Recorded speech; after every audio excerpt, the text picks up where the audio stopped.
তিন শ্রেণীর মানুষ আছে যাদের দিকে কিয়ামতের দিন রহমতের দৃষ্টি দেবেন না, ওয়ালা ইউযাক্কিহিম, এবং তাদেরকে পবিত্র করবেন না। এর মধ্যে এক শ্রেণীর মানুষ আছে আল মুতাশাব্বিহাত বির রিজাল ওয়াল মুতাশাব্বিহিনা বিন নিসা, যেই সমস্ত পুরুষরা পুরুষ হওয়ার পরেও নারীদের বেশ ধরে, আর যেই সমস্ত নারীরা নারী হওয়ার পরেও পুরুষের বেশ ধরে, দেখলে বোঝা যায় না নারী নাকি পুরুষ, বোঝা যায় না। এদেরকে আল্লাহ পাক রব্বুল আলামিন কিয়ামতের মাঠে এদের দিকে রহমতের দৃষ্টি দিবেন না, এদেরকে পবিত্র করবেন না, এদেরকে জান্নাতেও দিবেন না। এই কোরআনের মধ্যে মোট কয়টা সূরা আছে বলেন তো? বলেন, একটু জোরে বলেন। আমরা অনেকে জানি না, অথচ এটা আমাদের জানা দরকার ছিল কিনা ভাই? পবিত্র কোরআনুল কারীমের মধ্যে 114টা সূরা আছে। কয়টা সূরা মনে থাকবে আজীবন? 114টা সূরা আছে। কয়টা সূরা বলেন? 114টা সূরা। এই 114টা সূরার যে সিরিয়াল আছে, এই সিরিয়াল অনুযায়ী আমি যেই সূরাটা তেলাওয়াত করেছি, সূরাতুল আসর, এটা হলো 103 নম্বর সূরা। কয় নম্বর সূরা? 103 নম্বর সূরা। এই সূরা ছোট না বড় বলেন তো? এটা ছোট। কেমন ছোট? কোরআনের মধ্যে যদি ধরা হয় সবচাইতে ছোট সূরা হলো সূরাতুল কাউসার, আর এরপরেই এটা, মানে একেবারে ছোটর দিক দিয়া কাছাকাছি, একেবারে ছোট সূরা। ছোট সূরা, সূরাটা অনেক ছোট, কিন্তু এর ভিতরে আল্লাহ পাক রব্বুল আলামিন সমস্ত কোরআনকে রেখে দিয়েছেন। সুবহানাল্লাহ। এই সূরাতুল আসরকে বলা হয় কোরআনের মেমোরি কার্ড। কোরআনের কি ভাই? মেমোরি। আচ্ছা, মেমোরি ছোট না বড় বলেন? মেমোরি আপনারা চেনেন? মেমোরি কার্ড ছোট না বড়? ছোট, কিন্তু এর ভিতরে পুরা দুনিয়া ঢুকানো যায়, পুরা দুনিয়া ঢুকানো যায়। ঠিক তেমনি ভাবে এই সূরাতুল আসর, এটাও পবিত্র কোরআনের মেমোরি কার্ড। সূরাটা ছোট, কিন্তু এর ভিতরে আল্লাহ পাক রব্বুল আলামিন সমস্ত কোরআনকে রেখে দিয়েছেন। ইমাম শাফিঈ রাহমাতুল্লাহি আলাইহি বলেন, লাউ মা নাযালাত বিগাইরি হাযিহি সূরা। ইমাম শাফিঈ রাহমাতুল্লাহি আলাইহি বলেন, যদি এই সূরা আসর ছাড়া অন্য কোন সূরা অবতীর্ণ না হতো, শুধু সূরা আসরটাই অবতীর্ণ হয়েছে, এটা কি আল্লাহ তাআলা আমাদেরকে দিয়েছেন, অন্য কোন সূরা যদি অবতীর্ণ না হতো লাকাফাতিন নাস, তাহলে এই সূরা আসরটাই মানুষের জন্য, ঈমান গ্রহণের জন্য, ইসলামের উপরে চলার জন্য, নাজাত পাওয়ার জন্য, জান্নাতে যাওয়ার জন্য যথেষ্ট হতো। সুবহানাল্লাহ। মানে এই এক সূরাই যদি নাজিল হইতো, আর এই এক সূরার মধ্যে আল্লাহ রব্বুল ইজ্জত ওয়াল জালাল যা বলে দিয়েছেন, এটার উপরে যদি কেউ আমল করতে পারতো, তাহলে তার জন্য এটাই কি হয়ে যাইত? যথেষ্ট হয়ে যাইত। বলি সুবহানাল্লাহ। ছোট সূরাটা অনেক ছোট, কিন্তু এর ভিতরে কি অনেক কিছু আল্লাহ তাআলা রেখে দিয়েছেন। আমরা আজকে অল্প সময়ের ভিতরে এই সূরা সম্পর্কে কিছু আমরা জানবো, অবগত হব ইনশাআল্লাহ। আমি যেই কোরআন থেকে তেলাওয়াত করেছি এটা আপনাদের সম্মুখে আছে, পবিত্র কোরআন। এই কোরআন অনুযায়ী যদি কেউ চলে, তাহলে তার জীবনে শান্তি আসবে না অশান্তি বলেন? এই কোরআনের মধ্যে সব কিছু সমাধান আল্লাহ তাআলা রেখেছেন কিনা? সব কিছু সমাধান রেখেছেন। আমি সূরার তাফসিরে যাওয়ার আগে কোরআন নিয়ে কিছু আলোচনা করব। যেহেতু এটা মাদ্রাসা, এই মাদ্রাসায় কি শেখানো হয় বলেন? কোরআন শেখানো হয়। কি শেখানো হয়? কোরআন শেখানো হয়। এজন্য কোরআন নিয়ে কিছু আলোচনা হওয়া জরুরি। যেহেতু কোরআন থেকে তাফসির করব, তাই কোরআন থেকে কিছু আলোচনা আমরা করব ইনশাআল্লাহ এবং শুনব। এই কোরআন এর মধ্যে আল্লাহ তাআলা সব কিছুরই সমাধান রেখে দিয়েছেন। বলি আলহামদুলিল্লাহ। আপনি অসুস্থ, এই অসুস্থ থেকে শিফার জন্য সমাধান আছে কিনা? আপনি পারিবারিকভাবে অশান্তিতে আছেন, এর সমাধান কোরআনের মধ্যে আছে কিনা? সমাধান চাও যদি জীবনে মরণে, ফিরে যাও খুঁজে নাও চোখ রাখো কোরআনে। সমাধান চাও যদি জীবনে মরণে, ফিরে যাও খুঁজে নাও চোখ রাখো কোরআনে। তবেই পাবে সুখ শান্তির ঠিকানা, ঠিক কিনা? তবেই পাবে সুখ শান্তির ঠিকানা, যদি মেনে নাও তুমি মনে প্রাণে সমাধান। সমাধান চাও যদি জীবনে মরণে, ফিরে যাও খুঁজে নাও চোখ রাখো কোরআনে। আজকে আমাদের সমস্যায় পড়লে আমরা কোরআনের কাছে যাই না, আমরা চলে যাই অন্য জায়গায়, ঠিক কিনা? অন্য জায়গায় চলে যায়, কিন্তু সমাধান আল্লাহ কোথায় রেখেছেন? কোরআনের মধ্যে রেখেছেন। এই জন্য বিশ্ব নবী সাল্লাল্লাহু আলাইহি ওয়াসাল্লাম বলেন, মান জাআলাল কুরআন আমামাহু কাদাহু ইলাল জান্নাহ। সরকারে দু আলম সহিহ ইবনে হিব্বানের হাদিস, হযরতে জাবের ইবনে আব্দুল্লাহ রাদিয়াল্লাহু তাআলা আনহু থেকে বর্ণিত, বিশ্বনবী সাল্লাল্লাহু আলাইহি ওয়াসাল্লাম বলেন, মান জাআলাল কুরআনা আমামাহু, যেই ব্যক্তি কোরআনকে নিজের নেতা বানাবে, কোরআনকে নিজের লিডার বানাবে, কোরআনের অনুশাসন মেনে চলবে, কোরআনকে সব সময় ফলো করে চলবে, কোরআন অনুযায়ী জীবন পরিচালনা করবে, কাদাহু ইলাল জান্নাহ, এই কোরআন তাকে টেনে টেনে জান্নাতে নিয়ে যাবে। সুবহানাল্লাহ। ওয়ামান জাআলাল কুরআনা খালফাহু সাকাহু ইলান নার, আর যেই ব্যক্তি ওমান জাআলাহু, এই কোরআনকে পিছনে ফেলে রাখবে, কোরআনকে অ্যাভয়েড করে চলবে, কোরআনকে মেনে চলবে না, কোরআনের অনুশাসন অনুযায়ী চলবে না, কোরআনকে নিজের ব্যক্তিগত জীবনে, পারিবারিক জীবনে, সামাজিক জীবনে এবং রাষ্ট্রীয় জীবনে, আন্তর্জাতিক জীবনে এই কোরআনকে ফলো করবে না, কোরআন অনুযায়ী চলবে না, সাকাহু ইলান নার, এই কোরআন তাকে জাহান্নামের মধ্যে নিক্ষেপ করবে। নাউজুবিল্লাহ। বিশ্বনবী সাল্লাল্লাহু আলাইহি ওয়াসাল্লাম বলেন, লা তুহসা আজাইবুহু ওয়ালা তুবলা গরাইবুহু, এই কোরআন জীর্ণ হবে না, শীর্ণ হবে না, কোরআন কখনো পুরাতন হবে না, এই কোরআন কখনো পুরাতন হবে না, এই কোরআন কখনো অকেজ হবে না। ওয়ালা তুবলা গরাইবুহু ফিহি মাসাবিহুল হুদা, এই কোরআনের মধ্যে রয়ে গেছে হেদায়েতের রোশনি, হেদায়েতের আলো রয়ে গেছে।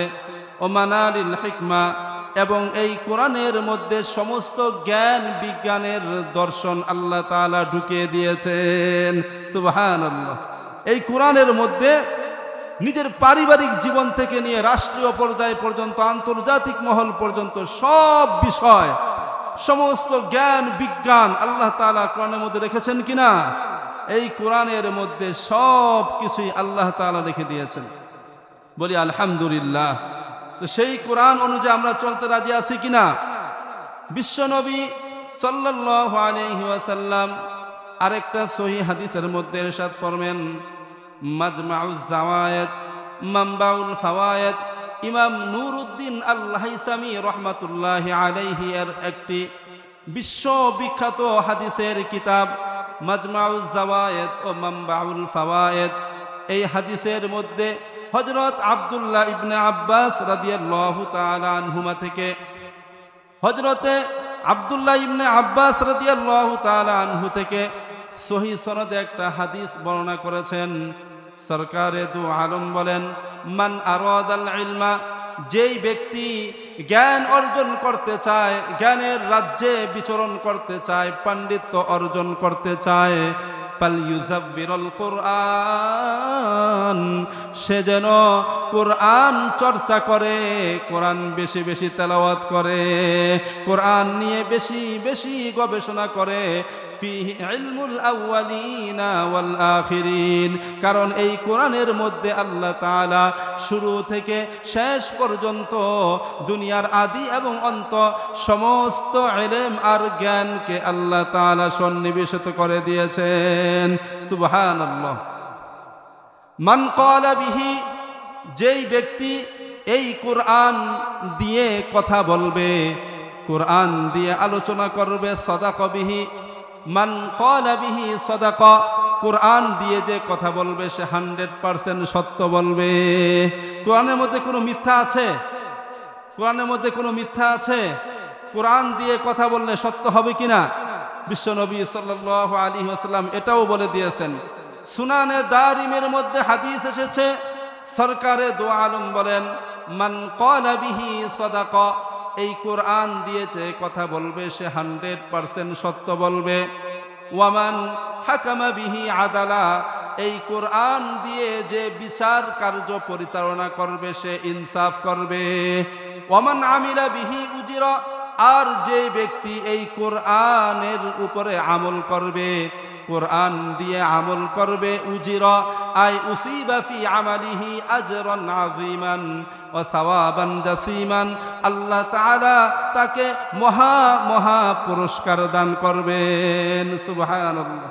ওমান দা ইলাইহি হুদিয়া ইলা সিরাতিন মুস্তাকিম, আর যেই ব্যক্তি এই কোরআনের দিকে মানুষদেরকে আহ্বান করবে, কোরআন শুনিয়ে শুনিয়ে কোরআনের ব্যাখ্যা বিশ্লেষণ করে, কোরআনের তাফসীর করে মানুষকে কোরআনের দিকে আহ্বান করবে, তারা তাকে সিরাতে মুস্তাকিমের দিকেই আহ্বান করবে। সুবহানাল্লাহ। হুদিয়া ইলা সিরাতিন মুস্তাকিম, এই কোরআন আমাদেরকে কোন দিকে নিয়ে যাবে বলেন? সিরাতে মুস্তাকিমের দিকে। কোন দিকে নিয়ে যাবে? সিরাতে মুস্তাকিমের দিকে নিয়ে যাবে। এই জন্য বিশ্ব নবী সাল্লাল্লাহু আলাইহি ওয়াসাল্লাম বলেন, আদিবু আওলাদাকুম আলা সালাসি খিসাল, তোমরা তোমাদের সন্তানদেরকে 3টা বিষয় শিখাইবা। কয়টা বিষয় বলেন? 3টা বিষয়। খেয়াল করে শুনবো আমরা। বিশ্ব নবী সাল্লাল্লাহু আলাইহি ওয়াসাল্লাম বলেন, আদিবু আওলাদাকুম আলা সালাসি খিসাল, তোমরা তোমাদের সন্তানদেরকে 3টা বিষয় তোমরা শিখাইবা। 1 নম্বর হুব্বি নাবিয়িকুম, তোমাদের নবীর ভালোবাসা, নবীর প্রতি মুহাব্বত, নবীর প্রতি ভালোবাসা তোমাদের সন্তানদেরকে শিখাইবা। ওয়া হুব্বি আহলি বাইতিহি, 2 নম্বর হলো নবীর আহলে বাইত যারা আছে এদের প্রতি ভালোবাসা আর মুহাব্বত তোমাদের সন্তানদেরকে শিখাইবা।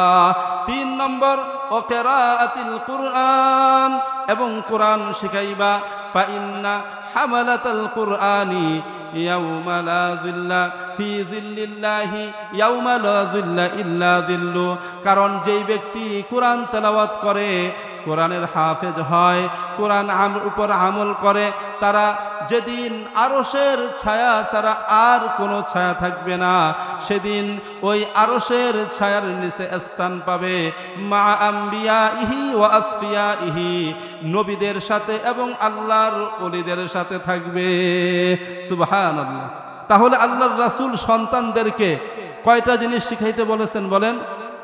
3টা জিনিস। কয়টা জিনিস?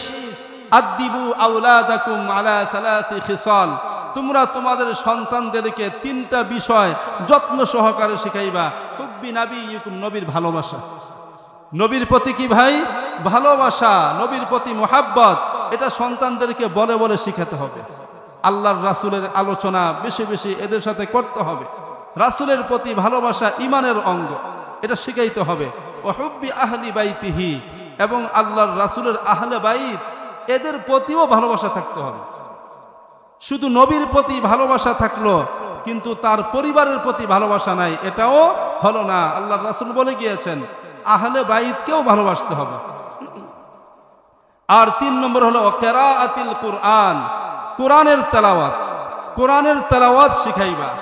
আমরা কয়জনে আছি আমাদের সন্তানদেরকে প্রথমেই কোরআনের তেলাওয়াত শিখাইছি? আলহামদুলিল্লাহ। আমাদের এই মাদ্রাসাগুলোর মধ্যে, এই নুরানি মাদ্রাসাগুলোর মধ্যে কি শেখানো হয় বলেন? কোরআন শেখানো হয়। জোরে বলেন, কি শেখানো হয়? কোরআন শেখানো হয়। তাহলে আল্লাহর রাসূল যেটা শিখাইতে বলেছেন সেই কাজটা এই মাদ্রাসাগুলোর মধ্যে শেখানো হয়। তাহলে এই মাদ্রাসায় যদি আপনি আপনার সন্তানকে দেন, এই উসিলায় তাই কোরআন শিখতে পারবে এবং আপনিও আল্লাহর রাসূলের যেই আদেশ ছিল সেইটা আপনি পালন করলেন, জান্নাত যিনি দিবেন তিনি কে? আল্লাহ। এজন্য সন্তানকে কোরআন শিখাবো তো ইনশাআল্লাহ।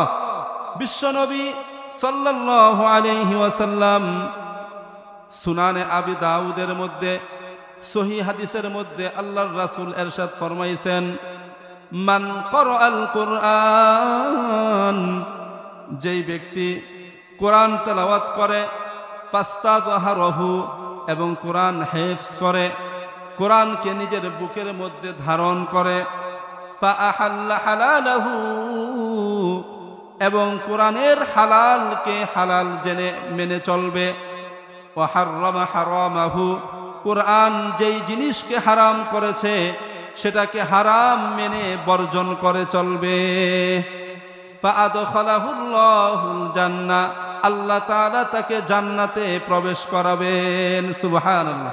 যেই ব্যক্তি কোরআন শিখবে, কোরআন হেফজ করবে এবং কোরআন অনুযায়ী চলবে, আল্লাহ তাআলা তাকে কোথায় ঢুকাইবেন বলেন? জান্নাতের মধ্যে। কোথায় ঢুকাবেন? আমরা জান্নাতে যাইতে রাজি আছি কিনা? আল্লাহ তাআলা এই কোরআন শিখলে, কোরআন হেফজ করলে, কোরআন অনুযায়ী চললে আল্লাহ কোথায় ঢুকাবেন? জান্নাতে দিবেন আমাদেরকে। সেই জান্নাতে যাইতে আমরা রাজি আছি। এরপর আল্লাহর রাসূল বলতেছেন, ওয়াশাফাহু ফি আশরাতিন মিন আহলি বাইতিহি, এবং সে তো নিজে জান্নাতে চলেই গেছে, আল্লাহ তাআলা তাকে এমন একটা পাওয়ার দিবেন, এমন একটা স্পেশাল পাওয়ার আল্লাহ তাআলা তাকে দিবেন। ওয়াশাফাহু ফি আশরাতিন মিন আহলিহি, তার পরিবার থেকে এমন 10 জন লোককে সুপারিশ করার অনুমতি দিবেন। কুল্লিহিম কদ ওয়াজাবাত লাহুন নার, যেই 10 জনের প্রত্যেকের উপরেই জাহান্নাম ওয়াজিব হয়ে গিয়েছিল। সুবহানাল্লাহ। আল্লাহ তাআলা এই হাফেজে কোরআনকে যে হেফজ করেছে, কোরআন অনুযায়ী চলেছে, তাকে তো আল্লাহ জান্নাতে দিবেন এবং তাকে এমন এক পাওয়ার দিবেন যেই পাওয়ারের বদৌলতে সে আশারাতিন মিন আহলি বাইতিহি, তার পরিবার থেকে এমন 10 জনকে সে সুপারিশ করে জান্নাতে নিতে পারবে। কুল্লিহিম কদ ওয়াজাবাত লাহুন নার, যেই 10 জনের প্রত্যেকের উপরেই তাদের অপকর্ম আর নাফরমানির কারণে, গুনাহের কারণে জাহান্নাম ওয়াজিব হয়ে গিয়েছিল, এদেরকে আল্লাহ তাআলা সুপারিশ করার অনুমতি দিবেন। সুবহানাল্লাহ। তাহলে আপনি যদি আপনার সন্তানকে হাফেজ বানান, আপনাকে সেদিন রেখে যাবে? এই হাদিস অনুযায়ী আপনাকে রেখে যাবে? লাভ আছে কিনা? আপনার সন্তানকে যদি আলেম বানান, হাফেজ বানান, লাভ আছে কিনা? দুনিয়ায় হয়তো লাভ হবে না, কিন্তু আখেরাত পুরা আপনার জন্য রেডি। আখেরাত পুরা আপনার জন্য কি রেডি? বলি আলহামদুলিল্লাহ। বিশ্বনবী সাল্লাল্লাহু আলাইহি ওয়াসাল্লাম আরেক হাদিসের মধ্যে ইরশাদ ফরমান, মান ক্বরাআল কুরআন, যেই ব্যক্তি কোরআনের তেলাওয়াত করে, কোরআনের হাফেজ হয়, ও আমিলা বিমা ফিহি, এবং এই কোরআনের মধ্যে যা কিছু আল্লাহ রেখেছেন এগুলোর উপরে আমল করে, উলবিসা ওয়ালিদাহু তাজান ইয়াউমাল কিয়ামাহ, আল্লাহর রাসূল বলেন কিয়ামতের মাঠে ওই কোরআনের উপর আমলকারী ব্যক্তির পিতা মাতাকে নূরের মুকুট পরানো হবে। সুবহানাল্লাহ। উলবিসা ওয়ালিদাহু তাজান ইয়াউমাল কিয়ামাহ, কিয়ামতের মাঠে তার বাবা মাকে কিসের টুপি পরানো হবে বলেন? নূরের টুপি পরানো হবে। নূরের টুপি পরানো হবে। আল্লাহর রাসূল বলতেছেন, দাউহু আহসানু মিন দাউইশ শামসি, ওই নূরের টুপির আলো কেমন হবে জানোনি? আলো এত আলো হবে, এই সূর্যের আলোর চেয়েও আলো বেশি হবে। সুবহানাল্লাহ। দুনিয়ার এই সূর্য আল্লাহর রাসূল একটা উদাহরণ দিবেন, লাউ কানা ফি বুয়ুতিকুম, যদি এই সূর্যটা তোমার ঘরে চলে আসে। সূর্যটা কোথায় চলে আসলো? তোমার ঘরে চলে আসলো। ঘরে চলে আসার পরে কেমন আলো হইতে পারে? এখন সূর্য কত উপরে, আর এই সূর্য যদি আপনার ঘরে চলে আসে তাহলে কেমন আলো হইতে পারে? আল্লাহর রাসূল বলতেছেন এর চেয়েও ওই মুকুটের ওই টুপির আলো বেশি হবে। সুবহানাল্লাহ। তাহলে সেই নূরের টুপি পরতে রাজি আছি তো আমরা? তাহলে কাজ করতে হবে কিনা? সন্তানকে আপনি যদি নিজে বাজারে গেলেন, বাজারে যাওয়ার পরে সেখান থেকে একটা আম ক্রয় করলেন, আম ক্রয় করে এনে বাড়িতে এনে কেটে কেটে ওই আমটা খাইলেন। আর যদি আপনি নিজে একটা আম গাছ আপনার বাড়িতে লাগাইলেন, এরপরে ওই গাছে আম হলো, আম হওয়ার পরে নিজের লাগানো গাছের আম পেড়ে নিজে কেটে কেটে আমটা খাইলেন, বাজার থেকে যেটা কিনে আনলেন আর যেটা নিজের গাছেরটা কেটে খাইলেন, দুইটার মধ্যে আলাদা স্বাদ আছে কিনা, আলাদা অনুভূতি আছে কিনা? এই জন্য সন্তানকে মানব সম্পদ হিসাবে গড়ে যান, দুনিয়ার সম্পদ নয়, দুনিয়ার সম্পদ নয়, বরং মানব সম্পদ হিসাবে এটাকে গড়ে যান। দিন শিক্ষা দিয়ে যান, কোরআন শিক্ষা দিয়ে যান। আপনি ওই কবরের মধ্যে বসে বসেও সে কোরআন শিখে যত আমল করবে, সমস্ত আমলের একটা অংশ আপনার কবরে অটোমেটিকলি চলে যাবে। সুবহানাল্লাহ। সন্তান যদি দুনিয়াতে বাবা মার জন্য দোয়া করে, দুই হাত উঠিয়ে বলো রব্বির হামহুমা কামা রব্বায়ানি সগীরা, দোয়া করলো, তাহলে সে দোয়া পাবে। ওই দোয়ার কারণে আল্লাহ তাআলা কবুল করে তার বাবা মাকে কবরে শান্তি দিবেন। আর যদি আপনি আপনার সন্তানকে দিন শিখিয়ে যান, কোরআন শিখিয়ে যান, তাহলে ওই সন্তান আপনার জন্য হাত উঠিয়ে দোয়া করুক আর না করুক, সে আমল করলে অটোমেটিকলি আপনার আমলনামায় তার একটা অংশ চলে যাবে। সুবহানাল্লাহ। ডিপোজিট করে গেছেন, আপনি টাকা রাখতেছেন, অটোমেটিকলি বাড়তি আছে, টাকা না রাখলেও কি হইতেছে? বাড়তেছে। তো এইটা একটা ডিপোজিট, আখিরাতের ডিপোজিট আপনি করে গেলেন, দুনিয়াতে রেখে গেলেন। আল্লাহ তাআলা আপনার আমল নামায় তার সমস্ত আমল থেকে একটা অংশ, দোয়া করুক আর না করুক, নিয়ত করুক আর না করুক, আমল করলেই অটোমেটিকলি চলে যাবে। সুবহানাল্লাহ। তাহলে সন্তানকে কোরআন শিখাইতে রাজি আছি তো ভাই ইনশাআল্লাহ? সূরা আসর তেলাওয়াত করেছিলাম, সূরাতুল আসর। এই আসর প্রথমে সরল অনুবাদ করব।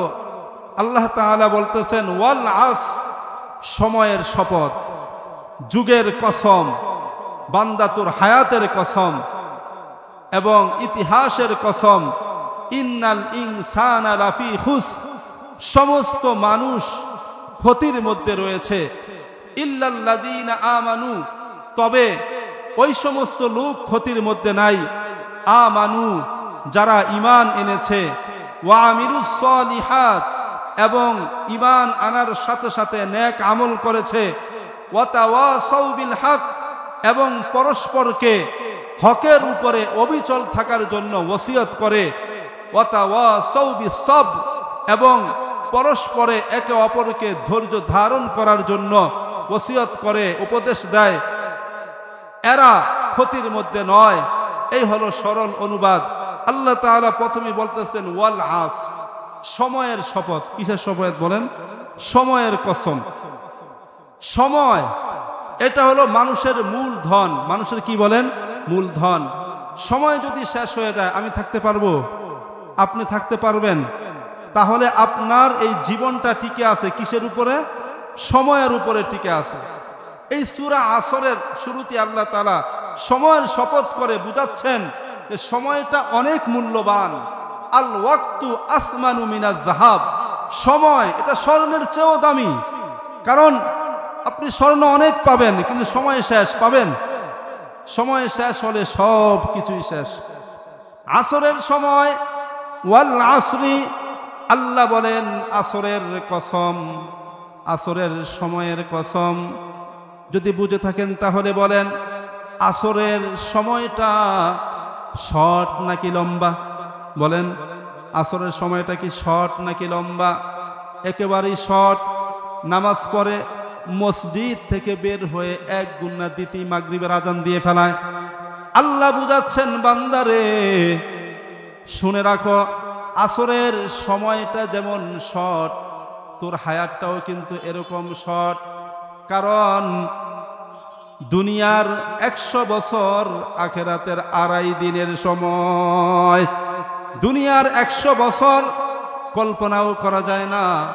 এই এলাকার মধ্যে খুঁজলে 100 বছর হায়াতের লোক খুব কমই পাওয়া যাবে, আবার নাও পাওয়া যাইতে পারে। কত লম্বা সময় মনে হয়, কিন্তু আল্লাহ বলেন বান্দা এটা মাত্র আখেরাতের 2.5 দিন। সুবহানাল্লাহ। কয় দিন? 2.5 দিন। আখেরাতের 2.5 দিন মাত্র। আর দুনিয়ার কত বছর? 100 বছর। আল্লাহ বলেন ওয়াল আসরি, বান্দারে তোর হায়াতের কসম, এ বান্দা তোর হায়াতের কসম করলাম। এই হায়াতটাকে যদি আমার অনুশাসন অনুযায়ী, আমার কোরআন অনুযায়ী যদি তুমি পরিচালনা করো, আমার আইনগুলা, আমার বিধানগুলো যদি তুমি মেনে চলো, আর এগুলো মেনে চলে যদি তুমি হায়াতটাকে কাজে লাগিয়ে কবরে যাইতে পারো, তাহলে তুমি হইলা সফল কাম। আর বান্দা তোর হায়াতের কসম করে বলি, যদি তুমি তোমার এই সংক্ষিপ্ত হায়াতটাকে কাজে লাগাইতে না পারো, কোরআন অনুযায়ী যদি চলতে না পারো, হায়াতটাকে হেলায় খেলায় নষ্ট করে এই দুনিয়া থেকে বিদায় হও, তাহলে তোমার চেয়ে হতভাগা ক্ষতিগ্রস্ত আর কেউ নাই। নাউজুবিল্লাহ। এই জন্য ওয়াল আসর, কসম মানুষ কখন করে? আপনি একজনকে একটা বিষয় বলতেছেন, উনি বিশ্বাস যায় না, তখন লাস্টে কি করা হয়? কসম করে। আল্লাহর কথা কাউকে বিশ্বাস করানোর প্রয়োজন আছে? আল্লাহর ওয়ামান আসদাকু মিনাল্লাহি হাদিসা, আল্লাহর চাইতে সত্যবাদী আর কেউ নাই, বলেছেন কে? আল্লাহ। তাহলে আল্লাহ যে যা বলবেন এটা সত্য কিনা? এটাই সত্য। তাহলে শপথ কেন করেছেন? কসম কেন করেছেন? গুরুত্ব বুঝানোর জন্য। কি বুঝানোর জন্য? গুরুত্ব বুঝানোর জন্য। বলেন তো, আমরা বড় না আল্লাহ বড়? আল্লাহ বড়। জোরে বলি, কে বড়? আল্লাহ বড়।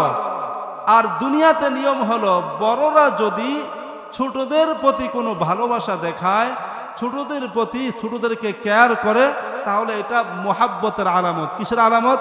ভালোবাসার আলামত। আল্লাহ তাআলা এই কসম করেছেন বান্দার মুহাব্বতে। বলি আলহামদুলিল্লাহ। বান্দার কি? মুহাব্বতের এই কসমটা করেছেন। ওয়াল আসর, সময়ের শপথ, সময়ের কসম। ইমাম শাফিঈ রাহমাতুল্লাহি আলাইহি তিনি বলেছেন যে এই সূরাটা এমন একটা সূরা, এই সূরার মধ্যে সমস্ত কোরআনকে আল্লাহ তাআলা রেখে দিয়েছেন।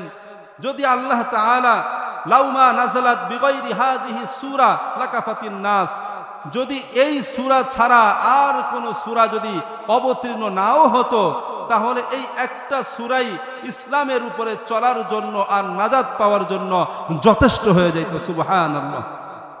এই জন্য সাহাবায়ে কেরাম যদি একজন আরেকজনের সাথে দেখা হইতো, তাহলে একজন আরেকজনকে সূরা আসর শোনায়া দিতেন।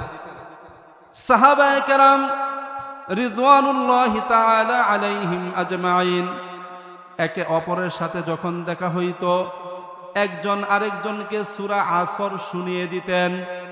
অর্থাৎ এই সূরা আসরের মধ্যে ইসলামের সব কিছুকে আল্লাহ তাআলা সংক্ষেপে বলে দিয়েছেন। সূরা আসর শুনিয়ে দেওয়া মানে পুরা ইসলামটাকে শুনিয়ে দেওয়া। আর আমাদের সাথে একজন আরেকজনের সাথে দেখা হইলে আমরা কি বলি? সূরা আসর বলছি কখনো? কি বলি তাহলে? বিভিন্ন অন্য কথাবার্তা যেগুলোর কোনো হাদিসই নেই, এগুলো বলতে থাকি। কিন্তু সাহাবাদের সুন্নাহ ছিল সূরা আসরটা শুনিয়ে দিতেন। আমরা এরকম করব তো ইনশাআল্লাহ? একজনের সাথে আরেকজনের যখন দেখা হবে সূরা আসরটা শুনিয়ে দিব। কারণ এই সূরা আসরের মধ্যে ইসলামের সব কিছু রয়ে গেছে। এজন্য কাউকে সূরা আসর শুনিয়ে দেওয়া মানে পুরা ইসলাম সম্পর্কে তাকে সতর্ক করে দেওয়া। আল্লাহ তাআলা বলতেছেন ওয়াল আসর, সময়ের কসম। হে বান্দা, তোমাকে আমি হায়াত দিয়েছি, সময় দিয়েছি। সারাদিন বসে বসে মোবাইল টিপবা এই জন্য নয়। তোমাকে সময় দিয়েছি আমি। সকালে ফজরের নামাজ না পড়েই ঘুম থেকে উঠে আবার চলে যাইবা মাঠে ঘাটে। সারাদিন খাটুনি খেটে দুপুরে এসে খাবার খেয়ে কোনো রকম নাক টেনে একটু ঘুমিয়ে আবার চলে যাইবা বাজারে, সারাদিন ঘোরাফেরা করে এশারের পরে বাড়িতে এসে থাকবা ঘুমিয়ে। এরকম ঘুমানোর জন্য আর খাওয়ার জন্যই তোমার হায়াতটাকে কিন্তু আমি দেই নাই। তোমার এই সময়টা কিন্তু অনেক বড় মূল্যবান। এই হায়াতটাকে হেলায় খেলায় নষ্ট করার জন্য কিন্তু আমি দেই নাই। হায়াতটা কিন্তু অনেক বড় মূল্যবান। হায়াতটাকে কাজে লাগিয়ে তুমি আমার কাছে আসবা। ইন্নাল ইনসানা লাফি খুসর। আল্লাহ এরপরে বলেন সমস্ত মানুষ ক্ষতির মধ্যে রয়ে গেছে। এখানে আল্লাহ তাআলা বলে নাই ইন্নাল কাফিরিনা লাফি খুসর, কাফেররা ক্ষতির মধ্যে আছে। ইন্নাল মুশরিকিনা লাফি খুসর, মুশরিকরা ক্ষতির মধ্যে আছে। ইন্নাল ইয়াহুদা লাফি খুসর, ইহুদিরা, খ্রিস্টানরা, হিন্দুরা ক্ষতির মধ্যে আছে। এটা কিন্তু আল্লাহ বলেন নাই। আল্লাহ বলেছেন সমস্ত মানুষ ক্ষতির মধ্যে রয়ে গিয়েছে। আলিফ লাম ইস্তিগরাকি, অর্থাৎ এই আলিফ লাম এখানে সমস্ত মানুষ, হিন্দু, বৌদ্ধ, খ্রিস্টান, কাফের, মুশরিক, মুসলমান, মুমিন সকলকেই আল্লাহ তাআলা শামিল করে দিয়েছেন। সমস্ত মানুষ ক্ষতির মধ্যে রয়েছে। কিসের মধ্যে রয়েছে?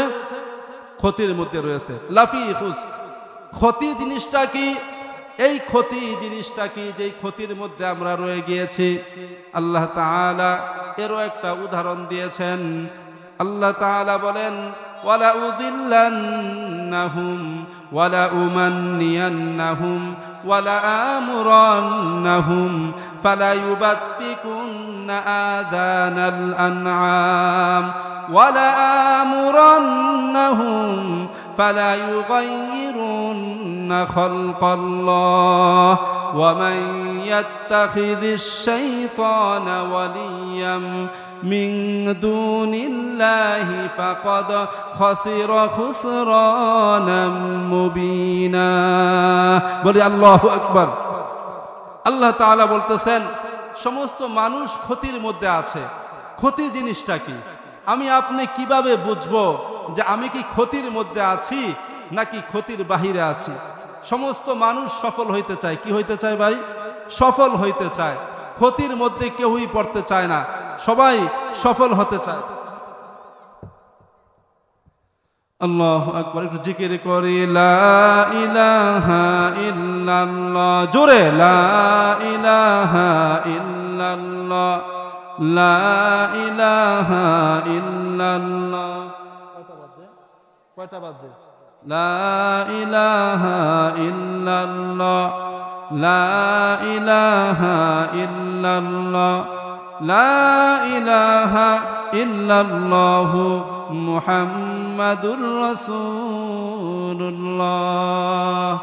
শয়তানকে আল্লাহ তাআলা যেদিন আদমকে সেজদা করার জন্য আদেশ করেছিলেন, শয়তান ওই সেজদাকে অস্বীকার করেছিল। ঠিক কিনা? সেজদাকে অস্বীকার করেছিল। আল্লাহ বলেছিলেন একটা মাত্র সেজদা করো। বলে না, করতে পারবো না। বলছে সেজদা যদি না করতে পারো মাথাটাকে একটু নোয়ায় দাও। বলে এটাও আমি পারবো না। তাহলে একটা সেজদা অস্বীকার করার কারণে আল্লাহ তাআলা বলেন আনতা মারদুদ আল-লাইন, ইবলিস আল-লাইন, তুমি হলা আজ থেকে বিতাড়িত শয়তান। কয়টা সেজদা অস্বীকার করার কারণে? একটা সেজদা অস্বীকার করার কারণে। আর আমি আপনি কয়টা সেজদা বাদ দিই দৈনিক?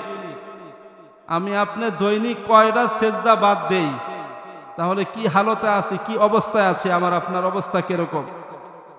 শয়তানকে যখন আল্লাহ বললেন তুমি বের হয়ে যাও, তুমি এখান থেকে বের হয়ে যাও, শয়তান তখন আল্লাহ তাআলাকে বলল হে আল্লাহ, আমাকে আপনি বের করে দিতেছেন, শুনিয়া রাখেন আমিও আপনার বান্দাদেরকে আমার মতো বানাবো। আল্লাহ জিজ্ঞাসা করে আমার বান্দাকে তোমার মতো কিভাবে বানাইবা একটু বলো শুনি। তখন শয়তান বলল ওয়ালা উযিল্লান্নাহুম, আমি তোমার বান্দাদেরকে সিরাতে মুস্তাকিম থেকে বের করে গুমরা করে পথভ্রষ্ট করে দিব। আমি তাদেরকে বিভিন্ন প্রলোভন দেখিয়ে বিভিন্নভাবে সঠিক পথ থেকে বিচ্যুত করে, কোরআন থেকে বিচ্যুত করে বের করে আমি তাদেরকে ওই আমার যেই পথ আছে পথভ্রষ্ট করে লাইনচ্যুত করে দিব, ইসলাম থেকে বের করে দিব, নাউজুবিল্লাহ। 1 নম্বর। 2 নম্বর, ওয়ালা উমান্নিয়ান্নাহুম, আমি তাদেরকে বিভিন্ন আশা দিব। আশা কি দিব? আশা দিব। কি আশা দিব? শয়তান বলে যখন কোনো গুনাহের কাজ সামনে আসে, মনে চায় এটা করি না, শয়তান বলে আরে কর, সমস্যা কি, এখন করো, কিছুক্ষণ পরে তওবা করে ফেলবা, ঠিক কিনা? মনে চায় আজান দিছে, নামাজটা পড়ে নেই, শয়তান বলে তোর কাপড়ের মধ্যে ময়লা, নামাজ কিভাবে পড়বি, ভালো করে কাজটা শেষ করে গোসল টোসল সেরে এরপরে নামাজ পড়বি। গোসল টোসল যখন সারা হলো, খাওয়া দাওয়ার পরে শরীর ছেড়ে দিছে, আর নামাজ কি পড়বে, কাজা হয়ে গেছে, ঠিক কিনা বলুন? শয়তান আশা দেয়, আশার ভিতরে মানুষকে বসায় রাখে।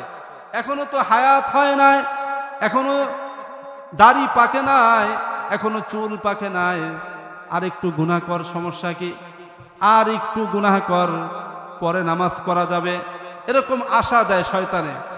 গুনাহ করতে শয়তান বলে সমস্যা কি, তুই কি একা গুনাহ করসনি, আরো তো মানুষে করে, তুই একা ডেক্সেট বাজাসনি, আরো তো কত মানুষই বাজায়, সমস্যা কি, মানুষও বাজায়, তুইও একটু বাজা, সমস্যা কি। এই শয়তান কি করে? এরকম আশা দেয়, আশা প্রলোভন দিয়ে মানুষকে দিন থেকে সরায় রাখে, ইসলাম থেকে সরায় রাখে, এরা ক্ষতির মধ্যে। এরপরে শয়তান বলে ফালাউবাত্তিকুন্না আযানাল আনআম, ওই যুগে ছিল এবং এই যুগেও আছে, আমরা বিভিন্ন সময়ে বিভিন্ন কারণে চতুষ্পদ জন্তু যেগুলো আছে এগুলোর কান ফোরাই, ঠিক কিনা? বিভিন্ন কারণে কান কি করি, ফোরায় দেই, বা কোনো জায়গায় ফোরায় দিই চিহ্ন দেওয়ার জন্য। আগের যুগে এটা ছিল। শয়তান বলে এই চতুষ্পদ জন্তুর মতো আমি মানুষকেও বানায় দিব, তারা পুরুষ হওয়ার পরেও তাদের কান ফোরাবে, বিভিন্ন জায়গায় ফোরাইবে, মহিলাদের মতো তারা বিভিন্নভাবে এগুলো ফুরিয়ে ফুরিয়ে ফোরাইয়া এগুলোর মধ্যে অলংকার ব্যবহার করবে। আজকে আসেনি এরকম, অনেক ছেলেদেরকে দেখা যায়নি এরকম, তারা কান ফোরায়, মহিলাদের মতো কি ফোরায়, কান ফোরায়, কান ফোরায় ফোরায় সেখানে অলংকার ব্যবহার করে। এরকম যদি কাউরে দেখেন তাহলে মনে করবেন সে কিসের মধ্যে আছে, শয়তানের বেড়াজালের মধ্যে আটকায় গেছে, ক্ষতির মধ্যে আছে। এরপরে শয়তান বলতেছে ফালাউগাইয়িরুন্না খালকাল্লাহ, শয়তান বলে আমি সৃষ্টিকে বিকৃত করে দিব। কি বিকৃত করে দিব? সৃষ্টিকে বিকৃত করে দিব। সৃষ্টি বিকৃত করা মানে কি? ছেলে হয়ে মেয়ে সাজবে, মেয়ে হয়ে ছেলে সাজবে, আছে কিনা? এখন ছেলে হয়ে হাতের মধ্যে বালা দিবে, ছেলে হয়ে গলার মধ্যে ওড়না পেঁচাবে, আর মেয়ে হয়ে জিন্সার প্যান্ট পরে, মেয়ে হয়ে টি শার্ট পরে পুরুষের বেশ ধরে হাঁটা চলা করে, ঠিক কিনা বলুন? সৃষ্টিকে বিকৃত করে দিব। আল্লাহ তাআলা যাকে যেভাবে বানাইছেন এই সৃষ্টিকে বিকৃত করে দিবে। একটা উদাহরণ দেই, যেরকম আল্লাহ তাআলা পুরুষকে দিয়েছেন দাড়ি, পুরুষকে কি দিয়েছেন? দাড়ি দিয়েছেন। আর নারীকে দাড়ি দিয়েছেন? নারীকে দেন নাই, সৃষ্টিগতভাবেই দেন নাই। তাহলে পুরুষকে দাড়ি দিয়েছেন, এটা পুরুষের পৌরসত্বের আলামত, বলি আলহামদুলিল্লাহ। তো পুরুষকে দাড়ি দিয়েছেন, এখন পুরুষ কি করে? দাড়ি ছেঁচে হোম শেভ করে, হোম শেভ করে একের মহিলাদের মতো সেজে থাকে, নাউজুবিল্লাহ। শয়তান বলে যে আমি সৃষ্টিকে বিকৃত করে দিব। সৃষ্টিকে কি করে দিব ভাই? বিকৃত করে দিব। পুরুষের দাড়ি ওঠা এটা হলো সৃষ্টির উদ্দেশ্য, আর দাড়ি কেটে রাখা এটা সৃষ্টির বিপরীত। শয়তান এগুলো ওয়াদা করে এসেছে যে আমি এদেরকে বিপরীত করে দিব, এদেরকে বিপরীত করে দিব। এই জন্য যারা এই নবীর সুন্নাহ, এই দাড়িটা রাখতে পারতেছেন না, মেহেরবানি করে দয়া করে নবীর ভালোবাসায়, নবীর মোহাব্বতে, আমরা সকলেই নবীর উম্মত, নবীর ভালোবাসা ছাড়া কবরে যাওয়া যাবে না, জান্নাতে যাওয়া যাবে না। নবীর ভালোবাসা নিয়ে যদি কবরে যাইতে পারি তাহলে কোথায় যাইতে পারবো? জান্নাতে যাইতে পারবো। আর নবীর ভালোবাসা নিয়ে যে আমি যাব, আমার এই টুপি আমার সাথে যাবে, আমার পাগড়ি আমার সাথে যাবে, কবরে কি এই পাগড়ি পরা আমাকে রাখবে, আমার এই জুব্বা নবীজির লেবাস, সুন্নতি লেবাস, এটা পরেও কি আমি যাইতে পারবো? কোনো কিছুই আমার সাথে যাবে না। কিন্তু এমন একটা জিনিস আছে যেটা দুনিয়া তো নবীর সুন্নাহ ছিল এবং এটা নিয়ে আমি কবরেও যাইতে পারবো। সেই জিনিসটার নাম কি বলেন? দাড়ি। আলহামদুলিল্লাহ, সেই জিনিসটার নাম কি? দাড়ি।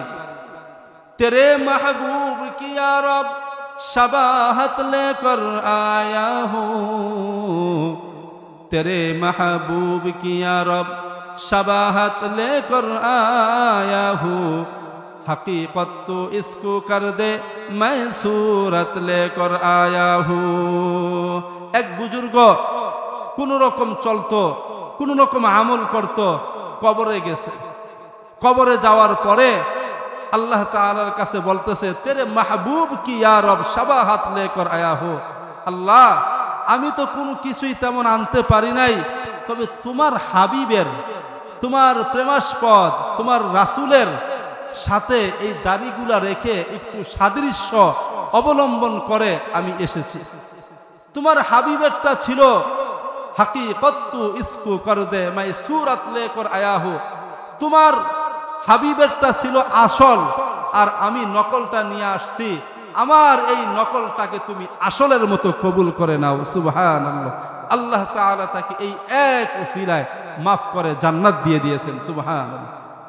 এই জন্য শয়তান চ্যালেঞ্জ করেছে, আমি তাদেরকে বিকৃত করে দিব। এই জন্য আজকে দেখবেন মানুষের বিশ্বনবী সাল্লাল্লাহু আলাইহি ওয়াসাল্লাম বলছেন, ইন্নাল্লাহা লা ইয়ানজুরু, আল্লাহ তাআলা আলা সালাস, তিন শ্রেণীর মানুষ আছে যাদের দিকে কিয়ামতের দিন রহমতের দৃষ্টি দিবেন না, ওয়ালা ইউযাক্কিহিম, এবং তাদেরকে পবিত্র করবেন না।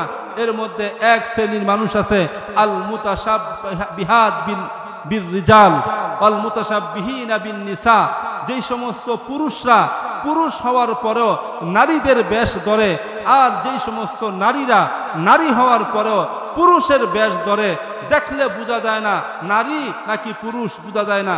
এদেরকে আল্লাহ পাক রব্বুল আলামিন কিয়ামতের মাঠে এদের দিকে রহমতের দৃষ্টি দিবেন না, এদেরকে পবিত্র করবেন না, এদেরকে জান্নাতেও দিবেন না। আল্লাহ তাআলা যদি কিয়ামতের মাঠে আমাদের দিকে রহমতের দৃষ্টি না দেন, আমাদের কোনো উপায় আছে বলেন? কোনো উপায় থাকবে সেদিন? কোনো উপায় থাকবে না। এই জন্য আমরা এই পবিত্র কোরআনের সূরাতুল আসরে আল্লাহ তাআলা বলেছেন, ইন্নাল ইনসানা লাফি খুসর, সমস্ত মানুষই ক্ষতির মধ্যে রয়েছে। এরপরে আল্লাহ বলেন, ইল্লাল্লাযীনা আমানু ওয়া আমিলুস সালিহাত। কয়টা বাজে একটু বলতে হবে, কয়টা বাজে? কয়টা বাজে? হ্যাঁ, আলহামদুলিল্লাহ। আমি অর্থটা বলে শেষ করে দিচ্ছি। আল্লাহ তাআলা বলেন, এই যে ক্ষতির মধ্যে মানুষ আছে, কিন্তু চার শ্রেণীর মানুষ ক্ষতির বাহিরে। কয় শ্রেণীর মানুষ বলেন? চার শ্রেণীর। এক নম্বরে ইল্লাল্লাযীনা আমানু, যারা ঈমান এনেছে, ওয়া আমিলুস সালিহাত, আর ঈমান আনলেই শুধু হবে না, ঈমানও আছে, নিজেকে মুসলমান বলে আবার সুদও খায়। মুসলমান আবার নিজেকে মুসলমান বলে আবার ঘুষও খায়। ঈমান মুসলমান বলে দাবি করে, মুখে দাড়ি নাই। মুসলমান বলে দাবি করে, সুন্নতি লেবাস নাই। মুসলমান বলে নিজেকে দাবি করে, মানুষকে ঠকায়। মুসলমান বলে দাবি করে, মানুষের সাথে প্রতারণা করে। সে কি পূর্ণ মুসলমান হতে পারবে? কখনো নয়। ইল্লাল্লাযীনা আমানু, যারা ঈমান এনেছে, ওয়া আমিলুস সালিহাত, ঈমান শুধু আনি নাই, ঈমান আনার সাথে সাথে নেক আমল করেছে, নেক আমল করেছে। ওয়া তাওয়াসাউ বিল হক, আর এই ঈমানের সাথে সাথে কেহ যদি ঈমানের উপর অবিচল থাকে এবং নেক আমল করে, ঈমানের উপর অবিচল থেকে হকের কথা বলতে গেলে, নেক আমল করতে গেলে বিভিন্ন ষড়যন্ত্রের শিকার হইতে হয়, বিভিন্ন ধরনের অপ্রীতিকর পরিস্থিতির সম্মুখীন হইতে হয়। ওয়াতাওয়াসাউ বিল হক, তখন একে অপরকে হকের উপরে অবিচল থাকার জন্য উপদেশ দেয়, বুঝায় আল্লাহর রাস্তায় চলতে গেলে এরকম ডলা আসবেই, এরকম ষড়যন্ত্র আসবেই, এরকম দুর্নাম আসবেই। তাই বলে সত্য থেকে কখনো পিছপা হওয়া যাবে না। সাহাবায়ে কেরাম তাদের আমল দিয়ে, জীবন দিয়ে বাস্তবায়ন করে দেখে গিয়েছেন। হযরতে বিলাল রাদিয়াল্লাহু তাআলা আনহু, তাকে এত অত্যাচার করা হতো, এত জুলুম করা হতো, সারাদিন উত্তপ্ত বালুর উপরে শুয়ে, উপরে পাথর দিয়ে চাপা দিয়ে তাকে শুয়ে রাখা হতো, কিন্তু এরপরও তিনি ঈমান ছাড়ছেননি। ইমান ছাড়েন নাই। সুমাইয়া রাদিয়াল্লাহু তাআলা আনহা, তিনি মহিলা সাহাবিয়া ছিলেন, ইসলামের মধ্যে যিনি ইসলামের জন্য, ঈমানের জন্য সর্বপ্রথম যিনি শহীদ হয়েছেন, জীবনকে কুরবান করে দিয়েছেন, তিনি হলেন সুমাইয়া রাদিয়াল্লাহু তাআলা আনহা। আবু জাহাল তাকে বলেছিল, তুমি ঈমান ছেড়ে যাও, মুহাম্মদকে ছেড়ে দাও, তোমাকেও আমি মুক্ত করে দিব। কিন্তু তিনি বলেছিলেন, আমি আমার জান দিয়ে দিব, আমি আমার জীবনকে কুরবান করে দিব, তবুও আমি আমার রাসূল, আমার কলিজার টুকরার রাসূলকে ছাড়তে পারবো না, আমার আল্লাহকে ছাড়তে পারবো না, আমার ঈমানকে আমি বিসর্জন দিতে পারবো না। বিনিময়ে ওই পাপিষ্ঠ আবু জাহাল তাকে বর্ষার আঘাতে শহীদ করে দিয়েছিল, জীবন কুরবান করে দিয়েছেন, কিন্তু ঈমানের উপরে অবিচল থেকেছেন। সুবহানাল্লাহ। ওয়াতাওয়াসাউ বিসবর, একে অপরকে বলে একটু সবর করো, সবর করো, সবরের জন্য একে অপরকে পরামর্শ দেয়। এই চার শ্রেণীর মানুষ, তারা দুনিয়াতেও সফল, আখেরাতেও সফল। যারা ঈমান আনে, নেক আমল করে, একে অপরকে হকের উপরে অবিচল থাকার জন্য ওসিয়ত করে এবং একে অপরকে সবর করার জন্য, ধৈর্য ধারণ করার জন্য একে অপরকে ওসিয়ত করে, এই চার শ্রেণীর মানুষ তারা হলো ক্ষতির বাহিরে। তাহলে আমরা কি ক্ষতিগ্রস্ত হব নাকি আল্লাহর প্রিয় বান্দা হব? বলেন। আল্লাহর প্রিয় বান্দা যদি হতে চাই, ঈমানের উপরে অটল থাকতে হবে, অবিচল থাকতে হবে, ঈমানের দাবি আমল করতে হবে, আমল করার সাথে সাথে আল্লাহকে রাজি খুশি করে কবরে যাইতে হবে, তবেই আমরা হব সফল কাম। আল্লাহ তাআলা আমাদেরকে সফল ব্যক্তিদের অনুসরণ করে তাদের অন্তর্ভুক্ত হয়ে কবরে যাওয়ার তৌফিক দান করেন। ওয়া আখিরু দাওয়ানা আনিল হামদুলিল্লাহি রাব্বিল আলামিন।